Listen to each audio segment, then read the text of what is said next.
নেইমারের কথা উঠছে আর ইনজুরি ইস্যু থাকবে না তা যেন হয়ই না। পিএসজি ছাড়ার আগ থেকেই ব্রাজিল তারকা চোটে রয়েছেন। ইউরোপ ছেড়ে মধ্যপ্রাচ্যে আসলেও ইনজুরি যেন তার পিছু ছাড়েনি। সৌদি প্রো লিগে এখন অবধি আল হিলালের হয়ে কত মিনিট খেলেছেন তাও আঙুলের করে গোনা যাবে। খেলতেই যেখানে পারছেন না সেখানে ফর্মের প্রশ্ন আসে কি করে?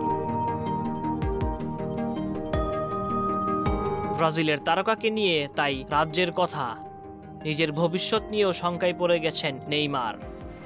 2023 সালে ফ্রান্স ছেড়ে সৌদি আরবে এসেও বেঞ্চ গরম করেছেন।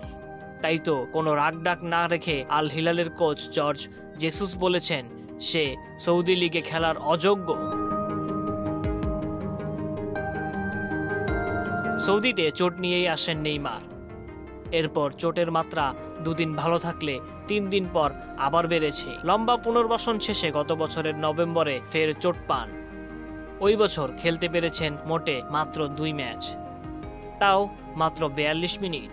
এমন অবস্থায় শোনা যাচ্ছে নেইমারের সঙ্গে চুক্তি আর নবায়ন করবে না আল হিলাল। আর সেটি হলে মৌসুম শেষেই নতুন ঠিকানায় দেখা যাবে নেইমারকে।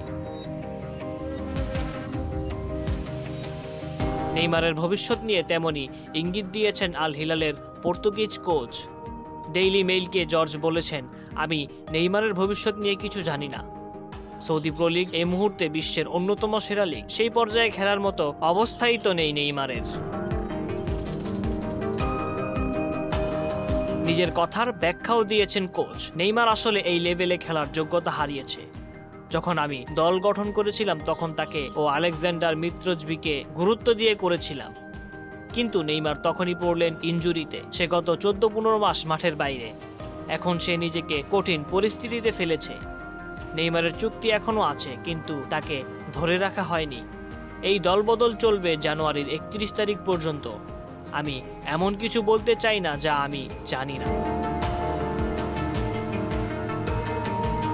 কোচের কথায় পরিষ্কার যে নেইমার এরপর আর আল হিলালে খেলবে না। শোনা যাচ্ছে জানুয়ারির ট্রান্সফার উইন্ডোর মধ্যে ছেড়ে দেওয়া হতে পারে তাকে। সেক্ষেত্রে নেইমারের নতুন গন্তব্য হতে পারে আমেরিকান শিকাগো ফায়ার। তবে সবকিছু সময়ের উপর নির্ভর করছে। দেখা যাক ইউরোপ ছেড়ে মধ্যপ্রাচ্যে আসা নেইমার কি আমেরিকায় ফেরেন নাকি ব্রাজিলে। News desk, MAC sports.